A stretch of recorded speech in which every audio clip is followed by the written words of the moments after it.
बिस्मिल्लाहिर्रहमानिर्रहीम। अस्सलामुअलैकुम। प्रोग्राम मुकाबले के साथ इस्लामाबाद स्टूडियो से मैं हूं सरवत वलीम। रऊफ क्लास्ट्रा, आमिर मतीन स्टूडियोज में हमारे साथ ही मौजूद हैं।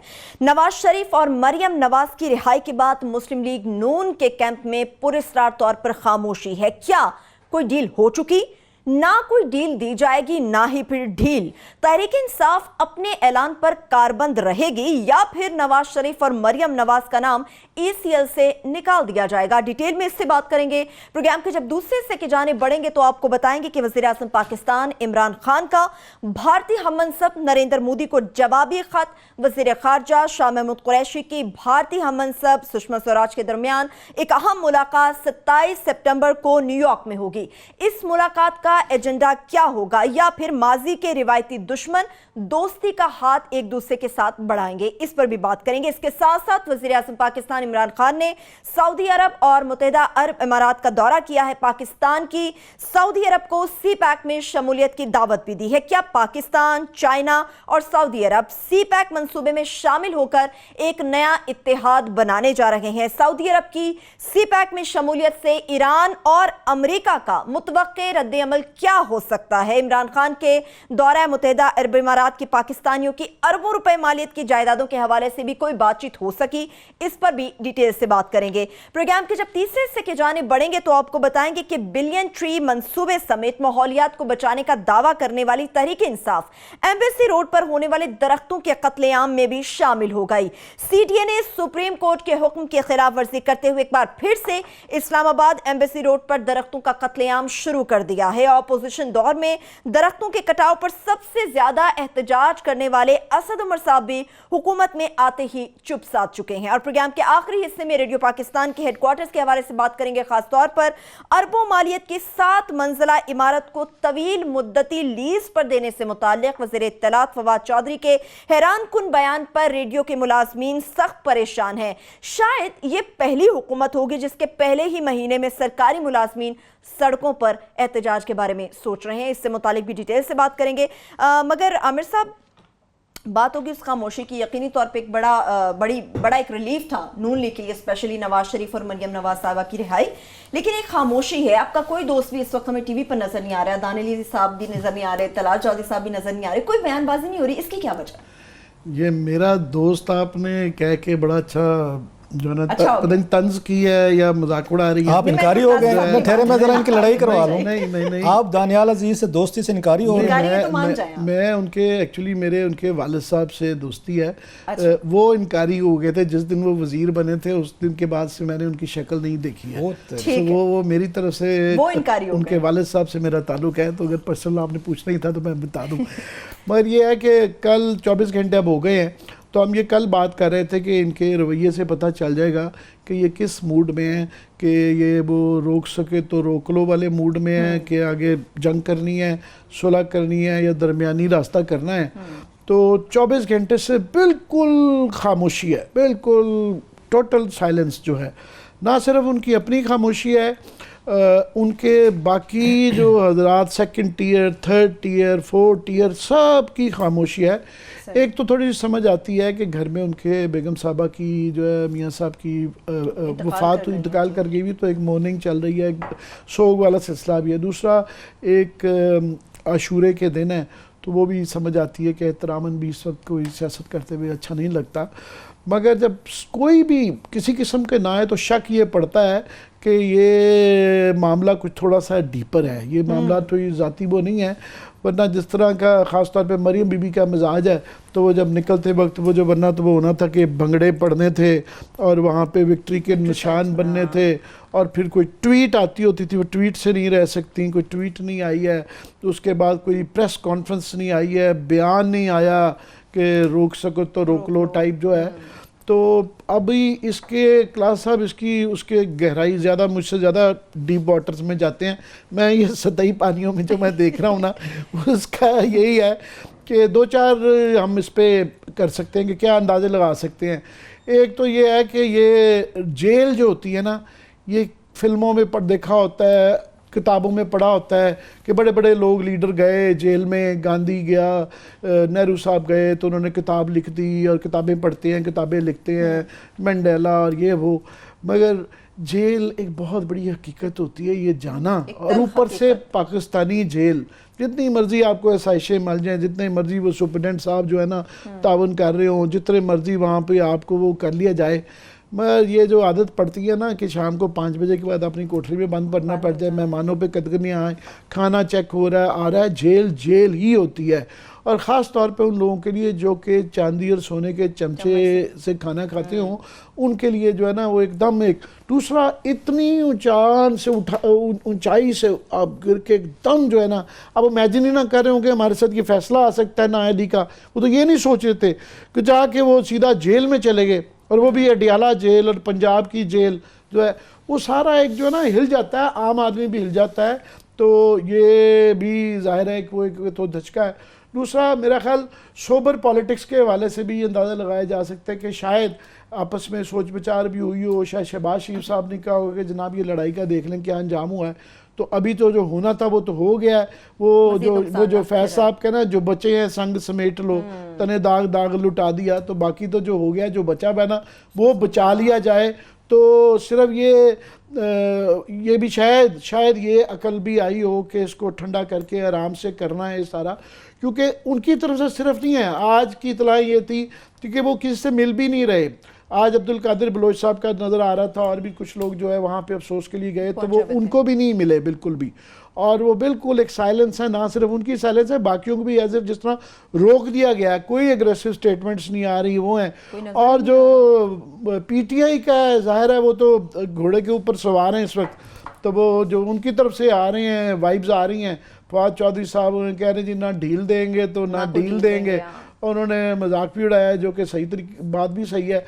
उनका जनाब ये सऊदी अरेबिया इतना इंपॉर्टेंट नहीं है कि सऊदी अरेबिया, होता ये है कि दुनिया बाहर जेल में बदल गई है। पिछले 2 महीने में हुकूमत चली गई है इनकी। हम कहते रहते थे कि जब हुकूमतें जाती हैं, और इनकी पिछले 30-35 साल में पहली दफ़ा सही हुकूमत गई है, पहली दफ़ा गई है। वो दरमियान में जो मुशर्रफ वाला फेज़ भी था, उसमें तो ये यहाँ से जा चुके हुए थे, और वहाँ डील भी हो गई थी बड़ी जल्दी जो है, उसके बाद वो मुकदमे से फॉलो बंद हो गया था। ये पहली दफ़ा पूरा 10 साल का एक तसलसल था पावर का।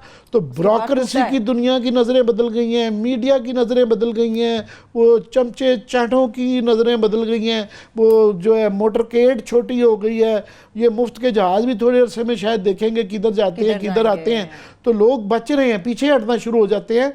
तो वो इस इतनी बड़ी हकीकतों को एब्जॉर्ब करना वो इतना आसान काम नहीं होता।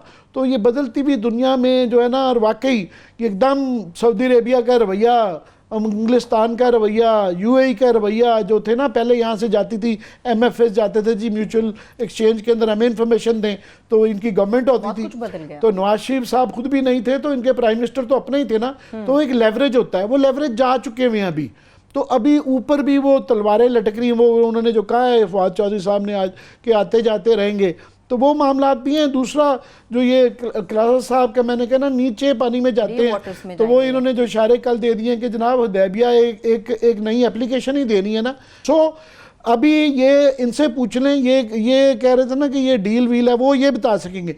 मैं तो सतही पानी से अंदाज़ा लगा रहा हूँ कि फ़िलहाल जो नज़र आ रहा है ना, ये कुछ दिनों बाद शायद कोई हौसला पकड़ें, कोई ऑक्सीजन लें, या कोई दूसरा पेट्रोल डलवाएं। बिल्कुल, चलिए अभी ज़रा ब्रेक के जाने बढ़ जाते हैं, फौरी तौर पर ब्रेक लेना होगी मुझे।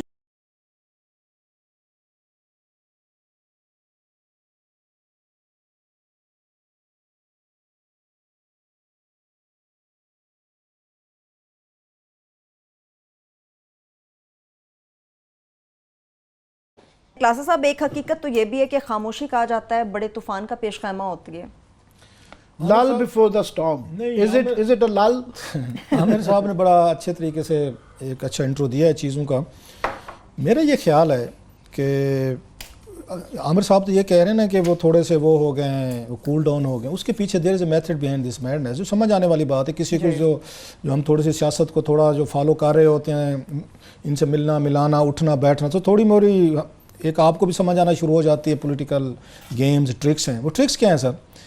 इस वक्त उन्होंने बड़ी समझदारी के नारे नहीं मारे। इस वक्त जो उसका ब्रंट है या सबसे ज़्यादा तनकीद है, ये वो किस पे आई है? वो पीटीआई की हुकूमतों पे आई है।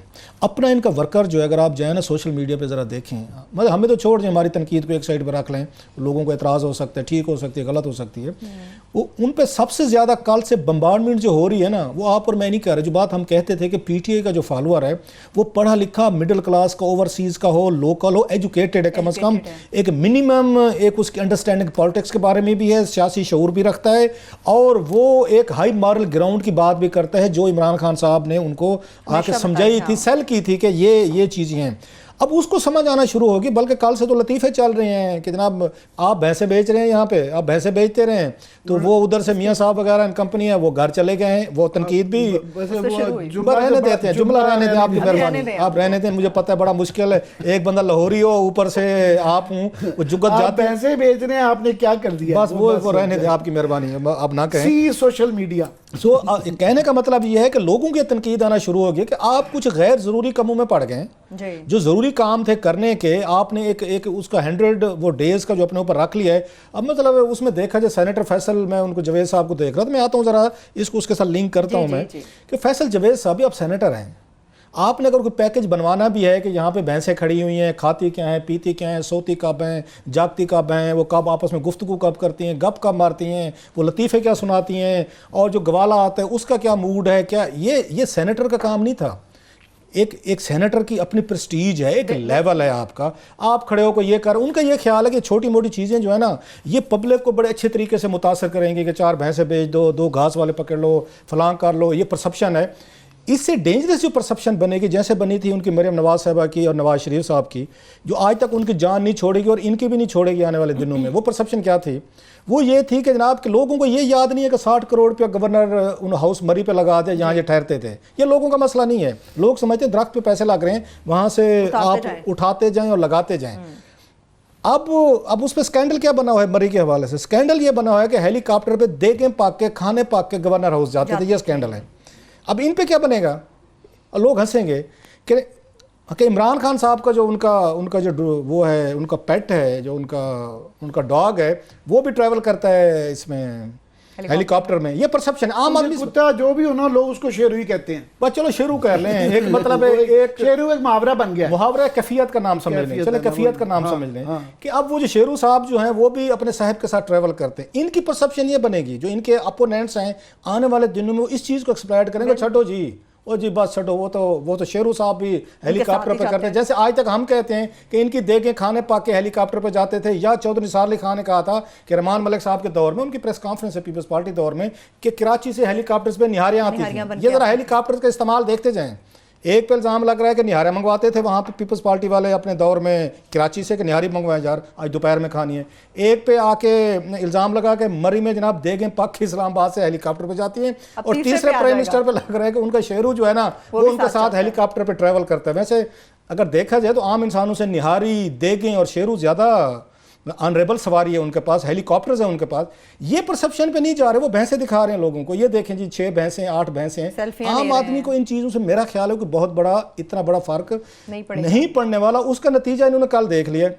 जो ही वहाँ पे उनकी ज़मानत हुई है सारे पड़ गए, और उसका इत्तफाक वो हुआ है कि वो सऊदी अरेबिया में थे।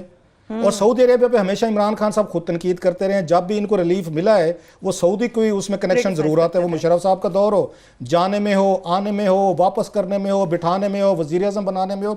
और इमरान खान इन चीज़ों पे बड़े क्रिटिकल रहे हैं अब तक। अब नोट करें कि फवाद चौधरी साहब का बयान तो आया है, इमरान खान साहब चुप हैं। माजी में अगर इस तरह के, अगर वो आज अपोजिशन में होते तो इस वक्त उन्होंने पूरे चैनल पे 3-4 वो इंटरव्यूज दे चुके होते। सो उनका अपना, हमें छोड़ देना, हम तो चलो एक आउटसाइडर हैं, अपना उनका फॉलोअर उनकी बात बई करने को तैयार नहीं है। वो यकीन करने को तैयार नहीं है कि ये जो कुछ हुआ है ये सारा इत्तफाक या महज इत्तफाक है। वो इत्तफाक भी नहीं बिलीव करने को तैयार। ये क्यों चुप करके बैठे? जो आमिर साहब का बड़ा अहम सवाल था, कल भी इन्होंने कहा था कि हम देखेंगे कि वो रोक सके हो बगैर। आमिर साहब उसमें 2 चीज़ें हैं कि लोगों को पहले तो यकीन ही नहीं आ रहा ना कि नवाज शरीफ साहब की ज़मानत होगी। अनप्रेसिडेंटेड 11 साल सज़ा, जो कि और उसके लॉ के तहत शायद वो दे ही नहीं सकते थे, लेकिन कोई मेरा ख्याल क्लास है, बड़ी कम नज़ीरें हैं, बहुत कम है। और इन्हीं चार्जेस पे बहुत सारे लोग जो नैब जो है बियॉन्ड मीन्स पे दर्जनों लोगों को सजाएं दिलवा चुके। पहले तो शाक, लोग थोड़े से शाक में हैं कि यार नवाज शरीफ साहब की कैसे होगी। अच्छा, पाकिस्तान में वो कहते ना पहले ये होता था अल्लाह अमेरिका और आर्मी AAA इनके बगैर चीज़ें पाकिस्तान में मूव नहीं करती। अब उसमें चौथी चीज़ जो है कि वो आ गया है, उसमें सऊदी अरेबिया आ गया है। सो ये लिंक जब इकट्ठे होते हैं तो लोग ये मान लेते हैं जस्टिस पे फैसला हुआ होगा, बिल्कुल मेरिट पे जमानत हुई होगी या जो भी हुआ है लोग, लेकिन फिर भी कंस्पिरेसी थ्योरीज तो चलती रहेंगी। उसको हवा ये लोग दे रहे हैं जो कल आपने बात की थी कि चुप। अब ये क्यों चुप हैं? अगर आज विक्ट्री के निशान बनाना शुरू कर दें, वो ज़्यादा दबाव आएगा, हुकूमत पे भी आएगा, या जो दरमियान में डील मेकर्स हैं उन पे दबाव आएगा। सो इनको सूट करता है कि ये जब तक कंफर्म बेल्स नहीं हो जाती, क्योंकि अभी सुप्रीम कोर्ट जा रहे हैं ना, ये इनको सूट करते हैं। विक्ट्री नहीं, जानू जर्मन नहीं करना अभी हमने अपनी विक्ट्री अनाउंस नहीं करनी। अभी आपको रिलीफ मिल गया है, आप मैं बाकी चैनल्स के दोस्तों को डिबेट करने दें, बात करने दें, वो हक में कहेंगे, क्योंकि अदालत का फैसला है। एक हद तक आप कमेंट कर सकते हैं जो उनको सूट कर रहे हैं, ओपनली आप बात नहीं कर सकते बिकॉज के उसमें आप पे कंटेम्प्ट का खतरा है। सो ये जो खामोशी है ना आमिर साहब, ये खामोशी रहेगी इनकी जब तक सुप्रीम कोर्ट से वो फैसला नहीं आता कि जमानत इनकी कंफर्म नहीं होती। वो हो के जब वो भी रेफरेंसेस भी तो भी चल रहे हैं ना, 1 महीने के अंदर उनका भी फैसला आना है, नए केसेस भी आने हैं।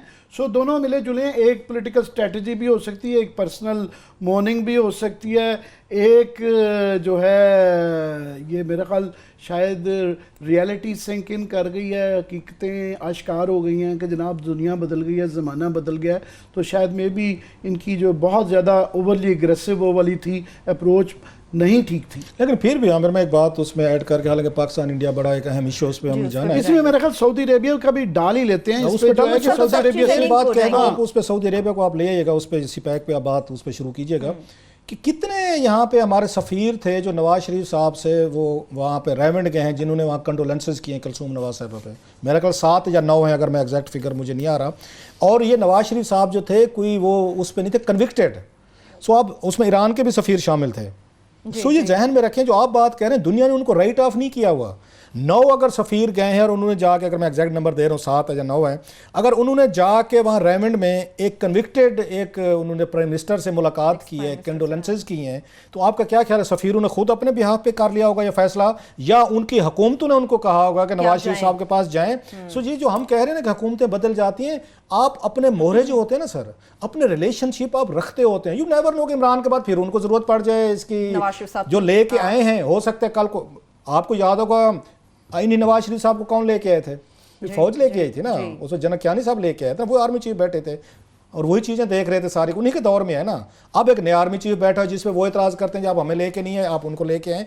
सो वो थोड़ा सा एक वर्किंग रिलेशनशिप, ज़ाती रिलेशनशिप दुनिया के सारे मुल्क रखते हैं। वो सारे अपने अपने उठा के ना अंडे वो इमरान खान के बास्केट में नहीं डाल देंगे, क्योंकि इमरान खान अब यहाँ वज़ीर आज़म बन गए, लिहाजा हमने अब इसके बाद किसी से रब्ता नहीं रखना, कोई वो नहीं करनी। सो जो 9 मुल्कों के सफ़ीर गए हैं, जिसको मेरा ख्याल हमारे यहाँ इतनी ज़्यादा इंपॉर्टेंस नहीं दी गई, सो वो नवाज शरीफ को अभी भी तल्लुक़ में है, राब्ते में है। लेकिन लास्ट बात, इसका ज़्यादा नुकसान जो हुआ है ना, वो इनको हुआ है PTI की हुकूमत के हुआ है। इनकी सीरियसनेस थोड़ी सी चैलेंज हुई है, और जो इनका अपना है फॉलोअर, हमें छोड़ दें, अपना फॉलोअर जो है काल से वो ये समझता है कि ये किन चक्रों में पड़ गए हैं यार, भैंस कर लो, गए कर लो, हेलीकॉप्टर है, फलाना मसला है। असल इशू से अकाउंटेबिलिटी के थे आपके। इमरान खान तो अकाउंटेबिलिटी का नारा लगा के आया था, वो ये थोड़ा कह के आया था कि गए भैंस हैं और यहाँ पे हम आके इन चीज़ों को ठीक कर देंगे। सो मेरा ख्याल डेंट पड़ा है इस पर PTI रिलेशनशिप के ऊपर भी बढ़ेंगे। बात यह है कि वो मेरा ख्याल है वो बड़े तजर्बाकार लोग हैं, उनको पता है ये चीज़ का,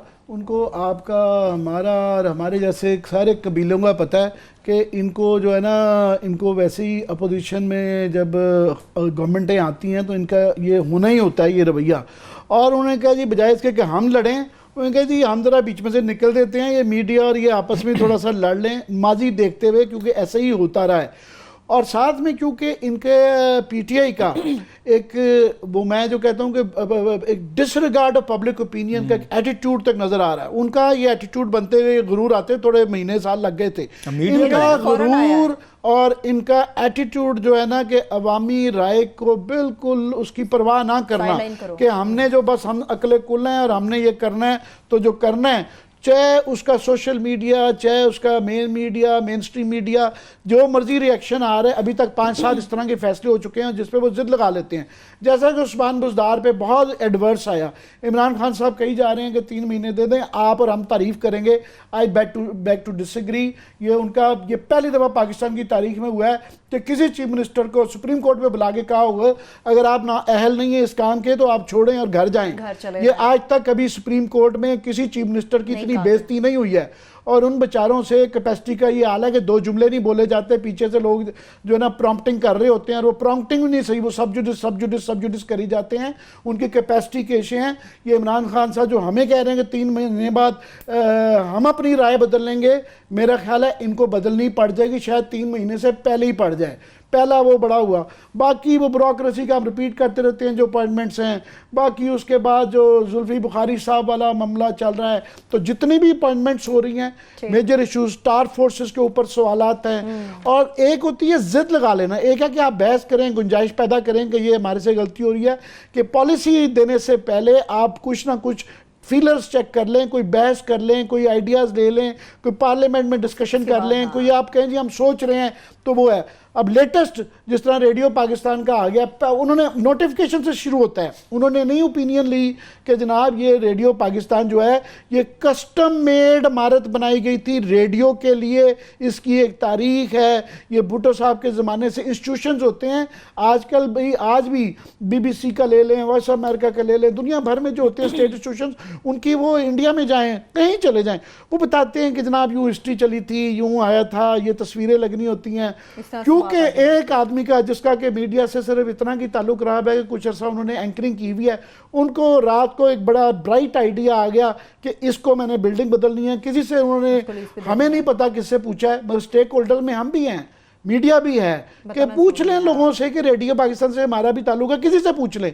उन्होंने नोटिफिकेशन सीधा दे दिया है। तो वो जिस तरह भी आप कह रहे थे कि पहली दफ़ा हुआ है कि वो मुलाजमीन उनके आ गए हैं, यूनियन वाले भी आ गए, इंफॉर्मेशन मिनिस्ट्री पहले ही इन्होंने गले से दबाई भी है, कह रहे थे आज़ाद कर देंगे PTV को भी, रेडियो को भी और PID को भी। और वो पहली दफ़ा हुआ है कि ना उनका बेचारों का कोई सेक्रेटरी होता है, ना उनकी प्रमोशन होती है, ऊपर से उनके दफ्तर भी बंद कर रहे हैं, वो सड़कों पे आ रहे हैं। बाकी आप बात कर लें। क्लासेस साहब, बैरूनी दुनिया के ऊपर भी हमें फोकस करना बड़ा जरूरी है। अभी रिसेंटली जो उन्होंने दौरे किए हैं प्राइम मिनिस्टर ऑफ पाकिस्तान और इसके अलावा भारत के साथ जो उन्होंने मुज़ाकरात की टेबल पे बैठने का फैसला किया है, वो आपसे रेडियो पाकिस्तान पे ही ना ये इंडिया पाकिस्तान पे आते हैं, वो एक अलग रेडियो आगे ले जाते हैं थोड़ा सा, कुछ आगे आ गया उसमें। एक तो फवाद चौधरी साहब से भी जैसे मेरी कल बात हुई थी, आज उन्होंने फिर अपना आपको आके एम्फसाइज किया है, वो भी हमारी तरह माशा लड़ने पे बिलीव रखते हैं, क्योंकि एंकर रहे हैं ना, साफी दोस्त है ना हमारे। तो वो भी तो हुकूमत है, स्टेक्स है, हमारे क्या स्टेक्स है? वो ये बंदे का मिजाज हुकूमतों में जाने से बदल जाता है, आपका ख्याल है? वो मिजाज तो वही रहता है, नेचर थोड़ी बदलती है इंसान की, वो नेचर तो नहीं बदलती, हमारी भी नहीं बदलेगी, उनकी भी नहीं बदलेगी।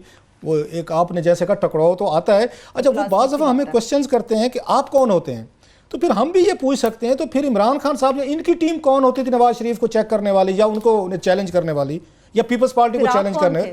फिर आपके पास जो अथॉरिटी थी, एक मॉरल अथॉरिटी थी एज उसके सिटीजन ऑफ पाकिस्तान के तौर पर, एज स्टेक होल्डर जैसे आपने कहा, तो आप भी तो ये चीज़ें उनके दौर में चेक कर रहे थे ना कि फलां चीज़ें क्यों गलत कर रहे थे। इमरान खान साहब के पास कौन सी पावर थी, उनके पास कौन सा एक उनका प्रोफाइल था, या फवाद चौधरी साहब या दीगर जितने भी उनकी पार्टी के लोग, अथॉरिटी होती है, मगर आप बाकी स्टेक होल्डर्स को चेकआउट कर लेते हैं। अक्लमंद लोग यही करते हैं। वो भी ट्रंप साहब जो गए, ट्रंप साहब ने जब ऑर्डर जारी किया 7 मुल्कों का, मुसलमान मुल्कों को बैन कर दो, तो उसके बाद तो डिबेट नहीं होनी चाहिए थी ना वहाँ पे, ना CNN को करनी चाहिए थी, ना न्यूयॉर्क टाइम्स की जरूरत होनी चाहिए थी, ना वाशिंगटन पोस्ट को जरूरत होती कि उनके साथ आगे सींग लड़ा लेते। अब सबसे ज़्यादा बड़ी लड़ाई ट्रंप के खिलाफ कौन लड़ा है? मीडिया लड़ा है वहाँ पे, ये ध्यान में रखिएगा। सिविल सोसाइटी से जो बड़ी लड़ाई है वहाँ पे आपका अमेरिकन मीडिया जो वो लड़ाई लड़ रहा है 2 साल से। वो सिविल सोसाइटी शुरू में आई, सपोर्ट दी, कुछ जलसे जुलूस निकाले, उसके बाद वो भी जाके बेचारे घर जाके बैठ के अदालतों के दरवाजे खटखड़ाए उन्होंने। तो जनाब उनको भी आके सुप्रीम कोर्ट ने चेक करने की कोशिश की, सिविल सोसाइटी ने कोशिश की।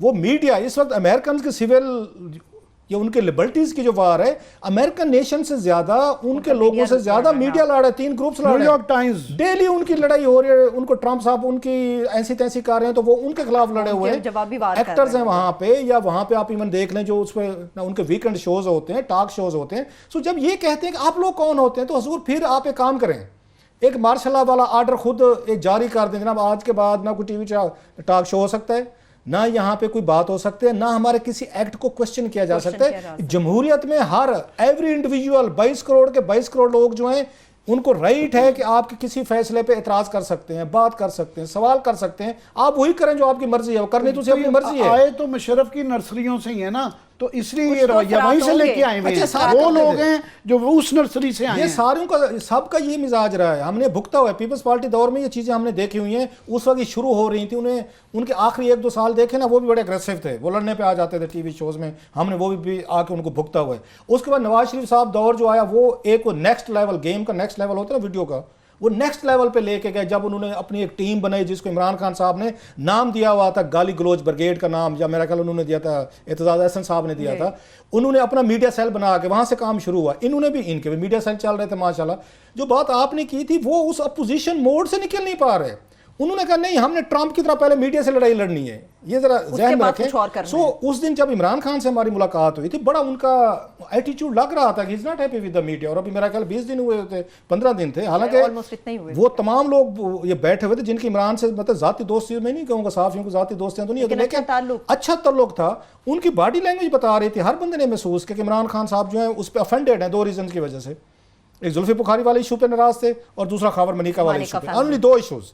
उनकी वजह से 15-20 सहाफियों के साथ जिस तरह का वो बातचीत हो रही थी, आप उसके विटनेस हैं। सो आप अगर ट्रंप की तरह पहले दिन ही आपने कहना नहीं जनाब कि मैं जरा इसको न्यूयॉर्क टाइम को ठीक कर लूँ, मैं CNN को ठीक कर लूँ, मैं वाशिंगटन पोस्ट के साथ कर लूँ, कर लें जनाब। और नवाज शरीफ साहब का बड़ा इंतहाई उनका मशहूर ज़माना डलाग है कि मैं तो पैदावार कन्फेडरेशन की हूँ, मैं तो वज़ीर आज़म कन्फेडरेशन से बनो, मतलब बेनज़ीर भुट्टो से लड़ के जब मीडिया के साथ उनकी लड़ाई शुरू होगी।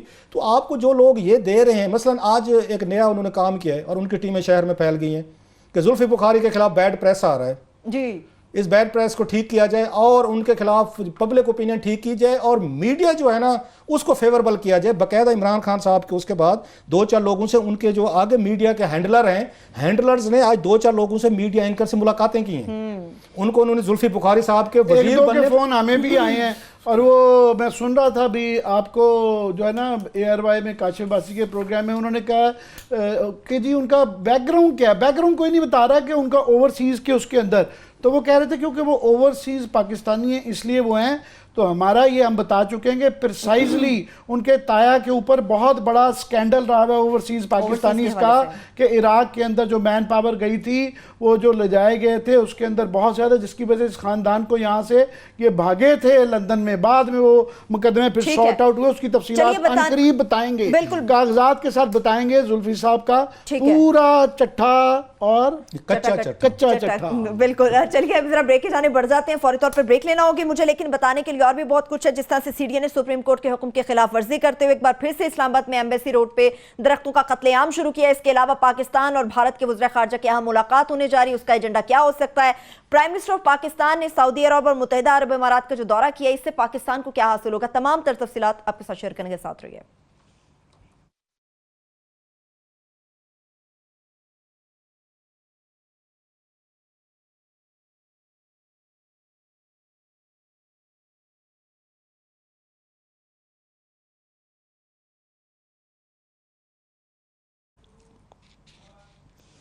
ब्रेक के बाद एक बार फिर से प्रोग्राम में हम आपको खुशामदीद कहेंगे। बैरूनी दुनिया और खासतौर पर भारत के साथ जो मुलाकात होने जा रही है इस पर बात करेंगे, मगर रेडियो पाकिस्तान के हवाले से क्लास बात हाँ, मैं 2-3 चीज़ें बताना चाह रहा हूँ। एक तो मेरी उनसे बात हुई थी, सेक्रेटरी इन्फॉर्मेशन जो हैं, उनका नाम अहमद नवाज सुखेरा साहब, आपको पता है बड़े मतलब अच्छे ब्यूरोक्रेट्स में उनका शुमार होता है और पढ़े लिखे के अलावा बड़ा उनका वसी तजर्बा भी है इनको इश्यूज़ को देखने का और हैंडल करने का। और मतलब दबंग आदमी, DMG का कोई एक आदमी बच गया है जो थोड़ा सा दबंग है, जो फैसले करने के या स्टैंड लेने की जरूरत रखता है, तो अहमद नवाज सुखेरा साहब भी उन्हीं में से हैं। तो मेरी उनसे बात हुई इसी मसले पे जो रेडियो पाकिस्तान का चल रहा है। तो उनका भी यही कहना था कि अभी तक कोई एज रिटर्न मेरे तक तो कोई ऐसी कोई प्रपोजल नहीं आई। तो मिनिस्टर साहब ने अगर कोई इशू किया तो उस पर हम उनकी फिजिबिलिटी के लिए किया होगा या उन्होंने कोई उसको चेक करने के लिए किया होगा कि क्या क्या पॉसिबिलिटीज़ हो सकती हैं। तो वो खैर वो एक्सप्लेन करने लगे कि ये हमारे जहन में, उनके ख्याल में कि मिनिस्टर साहब कोई एकेडमी टाइप एक है कि हमें यहाँ PTV में रिसोर्सेज के मसले होते हैं कि टेक्निकल बंदे आपको नहीं मिलते, कोई वही वाली बात कि ट्रेनिंग एट जॉब शुरू हो जाती है कि लोग आते हैं बहुत सारे जिनकी तैयारी नहीं है, कोई आपको वहाँ पे एडिटिंग के लिए चाहिए, रिपोर्टिंग के लिए चाहिए, बला बला और आपको दीगर और उसके लिए चाहिए। तो उनका ये ख्याल है कि हम ओवरऑल ये जो वो यहाँ पर हम करना चाह रहे हैं कि उस पर कैपेसिटी बिल्डिंग की जाए, जिसमें प्राइवेट मीडिया को भी हेल्प की जा सकती है कि वो इसमें इदारे में एकेडमी टाइप का है ना, यूनिवर्सिटी है, क्योंकि बड़ा नाम हो जाता है, लोग उससे थोड़े से वो हो जाते हैं कि university is a big structure, big उसमें चीज़ें हैं। एक तो वो, दूसरा वो कहते हैं कि हम, इमरान खान साहब ने ऑलरेडी हिदायत दी हुई हैं कि इसको आप, ये जो आपका रेडियो पाकिस्तान हो या आपका PTV, इसको BBC मॉडल पे लेके जाएं। लिहाजा उन्होंने कहा हमने बोर्ड्स की भी रिस्ट्रक्चरिंग कर रहे हैं, तो PTV का बोर्ड जो हमने नया बनाया है, जिसकी अप्रूवल वहाँ से हो चुकी है, वज़ीर-ए-आज़म साहब भी ऑन बोर्ड हैं, अब वो इसका PCB का पाकिस्तान ये रेडियो का भी बनाएंगे। सो वो ये कह रहे हैं कि हम कोशिश कर रहे हैं कि इनको, इसमें APP है जैसे उसका बोर्ड बनाएं, रेडियो पाकिस्तान है, आपका PTV, तो इनका हम तीनों को इकट्ठे कोई उस फोल्ड में लेके आएँ, इनकी ट्रेनिंग भी करें, इनकी कैपेसिटी बिल्डिंग भी करें, ताकि एक ही खबर चले। होता है PTV कुछ चलाते हैं, रेडियो पाकिस्तान कुछ चलाते हैं, तो APP से कुछ और चीज़ें चल रही होती हैं। एक तो उनका यहाँ पे ये था, तो मैंने कहा जनाब कि ये फिर इसको लीज पे देने की जो बातें हो रही हैं, इसको बिल्डिंग को वहाँ पे, तो खैर उसको उन्होंने कहा सच कोई इस तरह की प्रपोजल मेरी टेबल तक तो नहीं है, so I won't make any comment. Lease पे क्यों दे रहे हैं, किसको दे रहे हैं? मैं बताऊँ आमिर साहब, ये जरा मैं क्या बता ही दे, मैं आप, मैंने कहा था ना डीप वाटर पे जाके जो आप जाते हैं ना, जरा वहाँ से तला लेके आए। दूसरा मैं बता दूं कि मेरी उनसे अनवर महमूद साहब से भी बात हुई। सैयद अनवर महमूद साहब जो हैं वो सेक्रेटरी इन्फॉर्मेशन भी रहे हैं और बड़ा अरसा, लंबा अरसा उन्होंने PTV के उसके जब बोर्ड के भी रहे, उसके हेड रहे हैं, और यहाँ पे पाकिस्तान रेडियो के भी रहे हैं। वो ये कहते हैं कि इस तरह का आइडिया 10 साल पहले जनरल मुशर्रफ के दौर में हमने यहाँ प्रपोजल बड़ी आगे की थी कि मीडिया जो है इसकी यूनिवर्सिटी टाइप इसकी बना के, और रवात में बड़ी सारी ज़मीन भी पड़ी है मेरा ख्याल रेडियो पाकिस्तान के पास, कि वहाँ पे कुछ आप स्ट्रक्चर खड़ा करके ये सारी चीज़ें, जिसमें उनका ये कहना था कि इसमें आपका रेडियो है, PTV है, या आपकी इंफॉर्मेशन की दीगर सर्विसेज जो हैं, इनकी अकेडमीज़ हैं, इनके ज़रिए थोड़ा सा ये बैठ के जो कैपेसिटी के इशू जो बता रहे हैं इनको किया जाए, बल्कि उनकी कोई फॉरेन यूनिवर्सिटी के साथ कुछ मुज़ाकरात जो हैं आखिरी स्टेज तक भी पहुंच गए थे, कुछ वगैरह फंडिंग भी उसके लिए अरेंज हुई थी। तो उनका तो ये कहना था खैर कि अगर ये उसको करना भी चाहते हैं, इसको रिवाइव करना चाहते हैं, तो प्रोजेक्ट ऑलरेडी मौजूद है इंफॉर्मेशन मिनिस्ट्री के पास, उसको पढ़ें, उसको देखें, और इस बिल्डिंग को लीज की बजाय जो आप करना चाहते हैं, रवात में बड़ी सारी जगह पड़ी हुई है जहाँ पर शहर से ज़रा बाहर लेके जाएँ। लास्टली जो बात आमिर साहब ने की है, और मेरा ख्याल अगर ये काम करने आपने, तो पहले जो इन्फॉर्मेशन सेक्रेटरीज रहे हैं, जो वहाँ पे उसके हेड रहे हैं, उनसे बैठ कर मुलाकात कर लें, कोई थोड़ा सा एक डिस्कशन कर लें, थोड़ी सी ब्रेन स्टॉर्मिंग कर लें। अनवर महमूद साहब हैं और बहुत से नसलीम गुल साहब रहे हैं, स्टेक होल्डर्स इन्वॉल्व, उनको इन्वॉल्व करके उनसे बात करें। मुलाकात तो एक बड़ी अहम ये भी क्लास अब होने जा रही है। लास्टली जो ये बात करें, मुझे खतरा है आमिर साहब, वो किस चीज़ के हवाले से? रेडियो पाकिस्तान की लीज पे जो बिल्डिंग का कंसेप्ट है ना, इसके बाद मेरी थोड़ी सी मतलब वो जो बेल्स रिंग होती है ना एज रिपोर्टर की, ये कोई मेरा इन्फॉर्मेशन नहीं है, जस्ट मैं अपनी असेसमेंट शेयर कर रहा हूँ। इस्लामाबाद हाई कोर्ट बन रही है सर, और माशाल्लाह कैसी जगह पे बन रही है। ऑलरेडी जिस रोड पे 2 मील पे जहाँ पे आपकी 50 अहम बिल्डिंग्स मौजूद हैं, पहले वहाँ पे आपको जगह नहीं मिलती, वहाँ पे उन्होंने वहाँ पे लाहौर नहीं इस्लामाबाद हाई कोर्ट लेके आ रहे हैं आमिर साहब, वो बनने में कंप्लीट है। मुझे ये बताएं कि इतने वकील जो हैं इस्लामाबाद में हज़ारों की तादाद में, वो बैठेंगे कहाँ? ये बिल्कुल उसके एडजेसेंट है। ये जो रेडियो पाकिस्तान की बिल्डिंग है जो लीज पे आ रहा है, अगर कल को वकील कहते हैं कि जनाब जी आप किसी और को क्यों देते हैं, हमने यहाँ चेंबर बनाने हैं, हम भी बैठेंगे। हमारा फेड में वो ट्रायल कोर्ट, वो ग्राउंड, वो सेशन कोर्ट्स हैं, वो पूरी पार्किंग जो है, ग्राउंड जो है, बच्चों का ग्राउंड के ऊपर कब्जा करके, इतना बड़ा माफिया, कोई इनके आगे ना कोई चीफ जस्टिस बोल सकता है, ना कोई और बोल सकता है। तो कल को जनाब ये बिल्डिंग अगर आपने लीज पे देनी है, तो वकील कहेंगे हम पैसे देंगे आपको बाद में। हालांकि जहन में रखें, एक बड़ी मजे की बात याद आ गई है, वो कहेंगे कि हम आपको मंथली पेमेंट करेंगे। मान लेते अच्छे लोग भी हैं, बहुत सारे वकील, सारे तो नहीं है, पता है बैंक इनको लोन नहीं करते, सहाफ़ियों को लोन नहीं देते। सुनते हमारी माशाल्लाह क्रेडिबिलिटी देखें ज़रा, मुलाहिज़ा फरमाएं। मुझे पिछले दिनों ज़रूरत पड़ गई एक बड़े उसकी लोन की कर्जे के लिए, कोई अपने पर्सनल 1-2 इसके लिए, तो मुझे वहाँ पे बैंक में 3 बैंक्स के पास गया कि हजूर आप अच्छे बंदे होंगे, मान लेते होंगे, लेकिन हमारी नेगेटिव कैटेगरी ज़रा सुन लें कि किन किन को हम लोन नहीं देते। मसलन सहाफ़ियों को लोन नहीं देता बैंक सर, वो पुलिस वालों को नहीं देते सर, और वो वकीलों को वो लोन नहीं देते। वो कहते हैं इनसे रिकवरी कौन कराएगा, पुलिस वाले से कौन कराए, सहाफ़ी से कौन कराए, और उस दरमियान में मैंने बड़े मुअज़्ज़ज़ किस्म के बंदे डाल के ज़मानते गारंटी, खैर वो एक अलग है, वो कर्जा लिया मैंने, वो एक अलग कहानी है। तो कल को वकीलों से कौन उनसे रेंट और लीज रिकवर करो, उनको तो बैंक नहीं देते।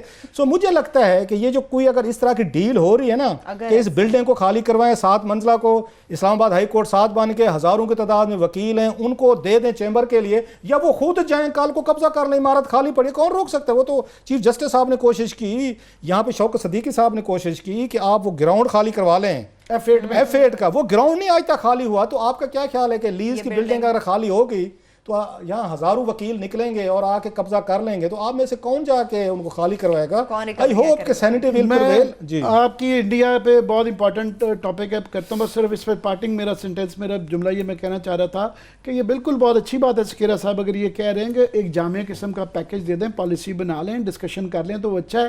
मगर ये बिट्स एंड पीसेज में जो आती है ना कि कभी मीडिया अथॉरिटी बना रहे हैं, फिर आपने ये वादा किया था कि आप इनको और आज़ाद करेंगे, BBC मॉडल में करेंगे।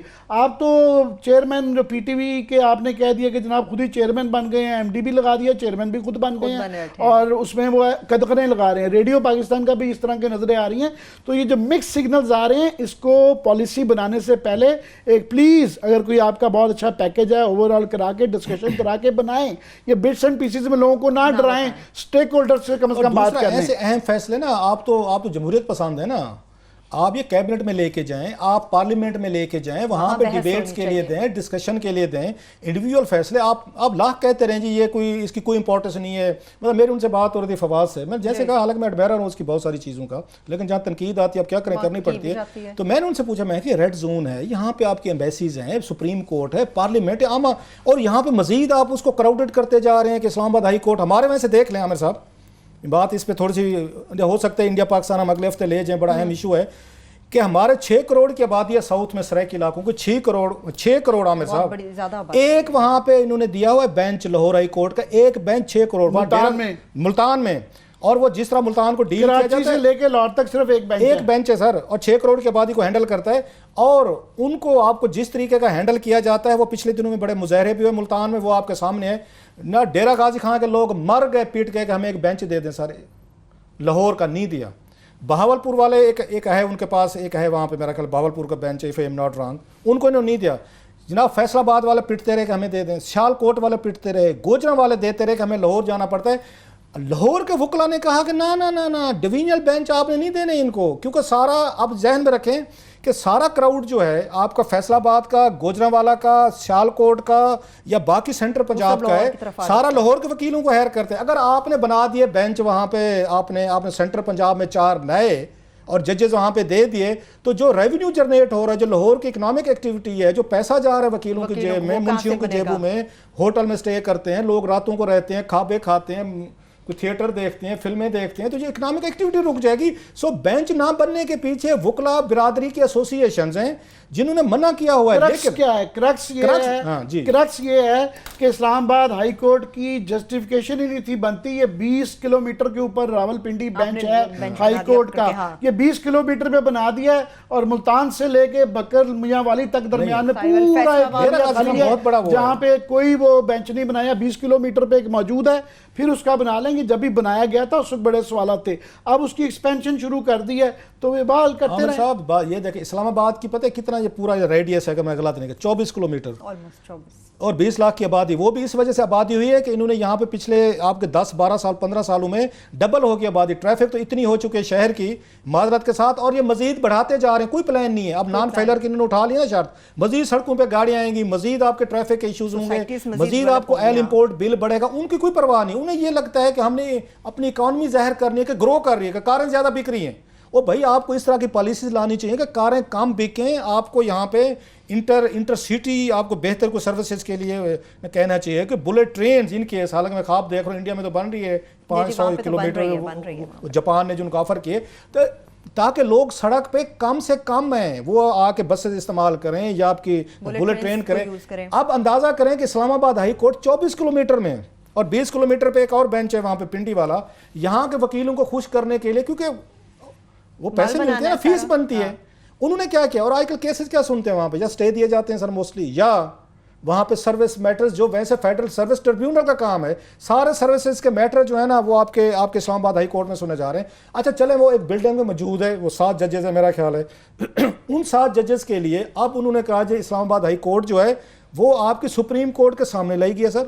ऑलरेडी सैकड़ों की तादाद में लोग सुप्रीम कोर्ट जाते हैं, अब उसमें हजारों की तादाद में जितने भी सैकड़ों होंगे वो डेली अब सुप्रीम कोर्ट इसमें आएंगे, हाई कोर्ट में। सो आपने जो सबसे अहम रोड है आपका, जहां पे मैं बार बार रिपीट करता हूं, पार्लियामेंट है, ऐवान सदर है, पार्किंग नहीं मिलती ना सुप्रीम कोर्ट में, पार्किंग मिलती है पार्लियामेंट में, पार्किंग मिलती है, पहले ही नहीं मिलती। सो उन्होंने जनाब अब अपना वो छोड़ के वो जो उनके पास मौजूद थी। अच्छा, उसका क्या जवाब देते हैं, वो कहते हैं ये जो आपकी डिस्ट्रिक्ट ये कोर्ट्स है ना इस्लामाबाद की, तो ये वहाँ शिफ्ट होनी थी, उन्होंने वो बिल्डिंग उनको दे दी। भी अगर आपने डिस्ट्रिक्ट कोर्ट्स यहाँ शिफ्ट करने हैं इस्लामाबाद में, अगर 120 हाउसिंग सोसाइटी के लिए ज़मीन मिल सकती है जहाँ पे मतलब लोगों को लूटाया आपने, पता नहीं क्या क्या लोगों ने काम किया है, तो आप नए कोर्ट्स के लिए यहाँ पे 10 एकड़ ज़मीन नहीं दे सकते इनको हाई कोर्ट के लिए या आप डिस्ट्रिक्ट कोर्ट के लिए। सो इतनी बड़ी बिल्डिंग आपने उठा के खड़ी कर दिया। मेरे साहब, आप बिल्डिंग के लिए पार्किंग चाहिए, बिल्डिंग के लिए आपको वकीलों के लिए चेंबर चाहिए, फिर क्या करेंगे? रेडियो पाकिस्तान की बिल्डिंग खाली करें ना, आपके साथ पड़िए। कोई अक्ल की बात है कि लीज पे 7 मंजिला बिल्डिंग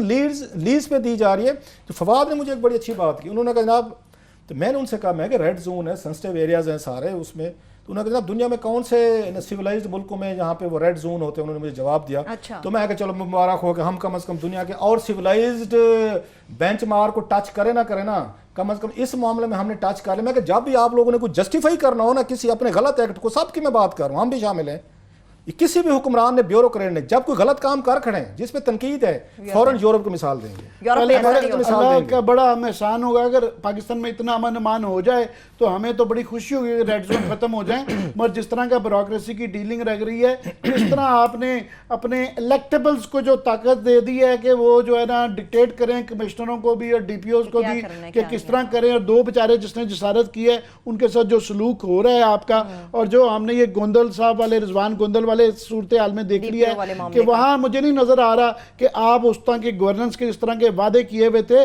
वो वाइज फर्स्ट सिग्नल्स जो आ रहे हैं 3 माह आप कह रहे हैं हमें दें, मगर ये जो महीने डेढ़ के अंदर ही जो फर्स्ट सिग्नल्स आए हैं वो बड़ी हम चाह रहे हैं कि इसी मौके पे आपको ये बताने की कोशिश कर रहे हैं कि आप जिस डगर पे चल गए हैं इसके आगे जो पॉलिसी भी आएगी अगर यही सिग्नल्स हैं तो फिर प्रॉब्लम है, then there is a problem. ठीक है, 9 मिनट्स टू मैं क्विकली इंडिया का सब टच जरूर कर लेता हूं कि ये एक गैर जरूरी तौर पे कंट्रोवर्सी हो गई कि जनाब उनको लेटर हुआ ये था कि पहले जो है इंडियंस का लेटर आया पाकिस्तान को, जो कि उन्होंने वो शायद इसको सीक्रेट रखना चाह रहे थे कि बैक चैनल ये पहले डिस्कशन कर ली जाए, तो वो शाह महमूद कुरैशी साहब ने उसको डिस्क्लोज कर दिया।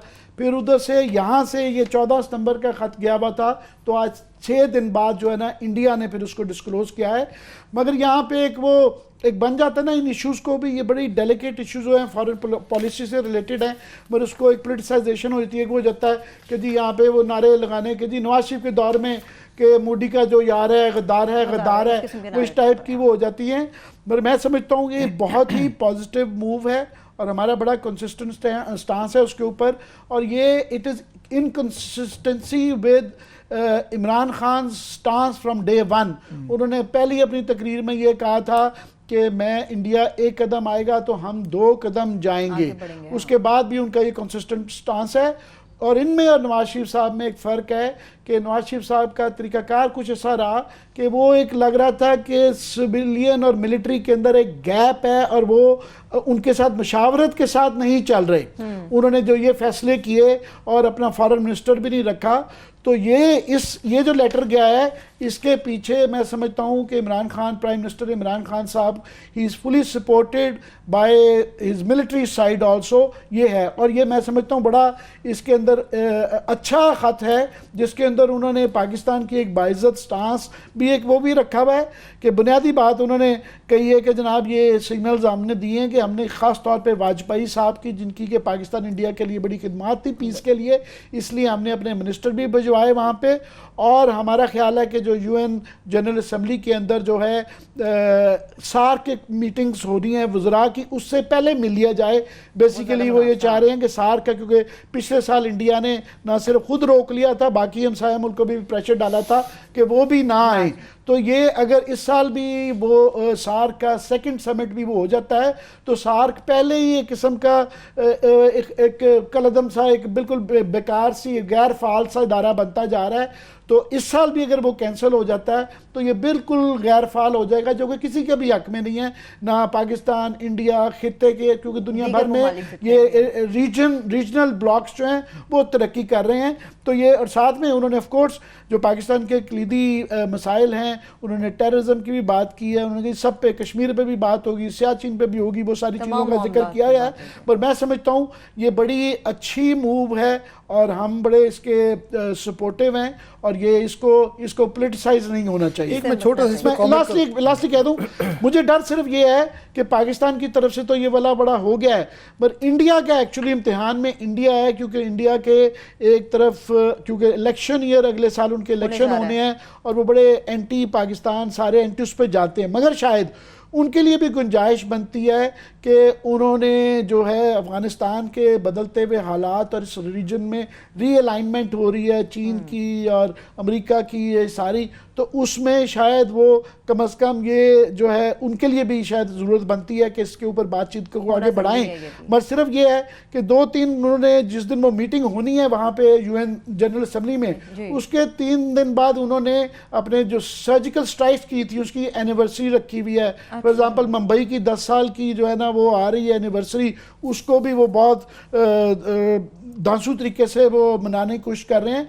सो उनके यहाँ मिक्स्ड वाइब्स हैं। प्रॉब्लम मुझे उधर से नज़र आ रही है, पाकिस्तान की तरफ से वो 2 कदम बढ़ाने वाली बात हो गई है, but I have my concerns on the other side. Let's see क्या मुस्बत पेशरफ्त। Last 5 minutes class. मैं जस्ट 1 मिनट में बात खत्म करता हूँ। मैंने बुक पढ़ी थी उनकी जसवंत सिंह की, मतलब इंडिया के जो 2-4 बड़े अच्छे पॉलिटिशियन, मैं बड़ी इज्जत करता हूँ। जसवंत सिंह ने बड़ी अच्छी किताबें लिखी हैं।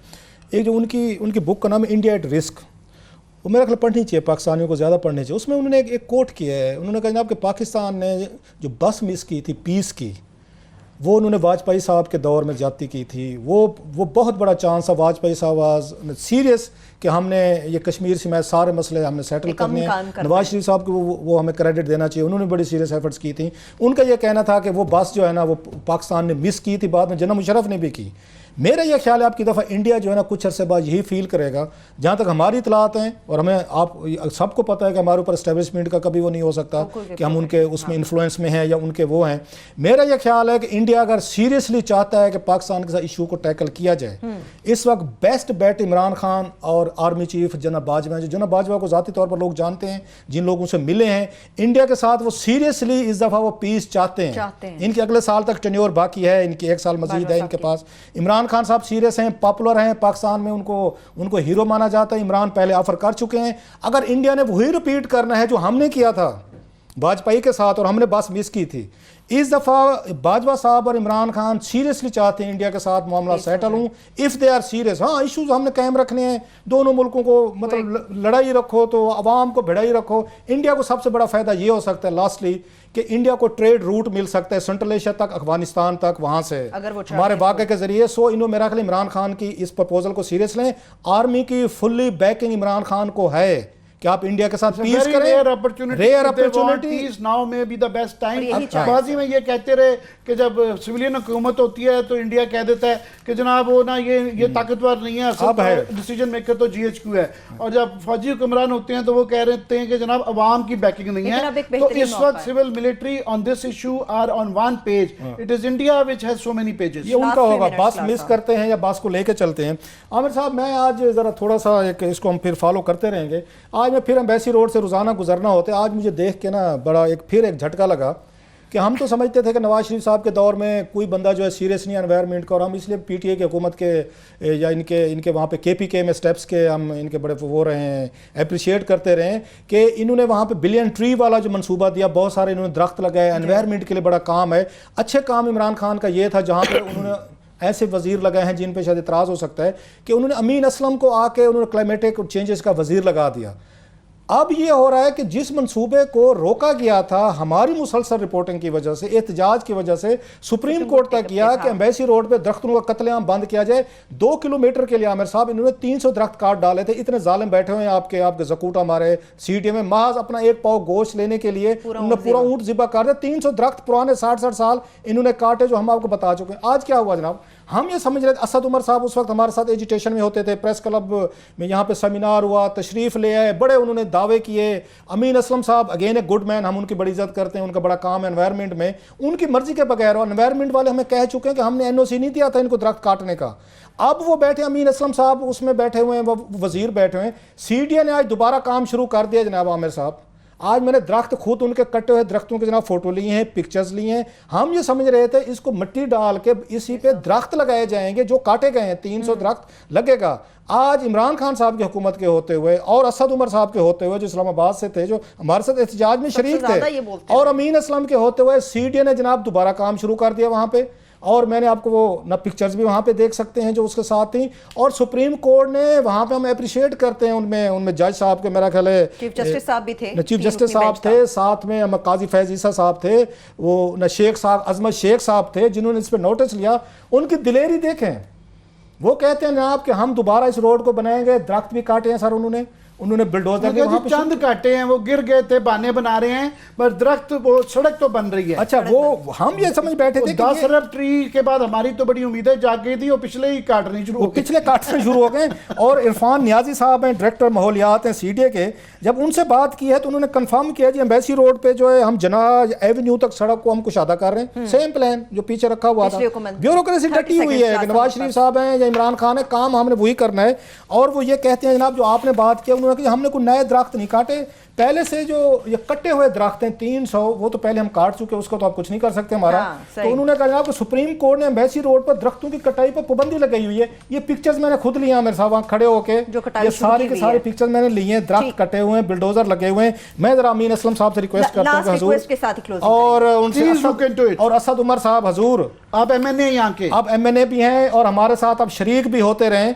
जो आपने कहा था ना, अब आपसे वैसे तवक्को रहे नहीं कि गैस की कीमतें बढ़ाने के बाद अपने वाल रोक सकते हो तो दरख्तों का कत्लेआम एम्बेसी रोड पे रोके और प्रोजेक्ट खत्म करेंगे। चलिए इस गुजारिश के साथ ही प्रोग्राम अपने इख्ताम को पहुंचता। अपना बहुत सा ख्याल रखिए। खुदा हाफिज़।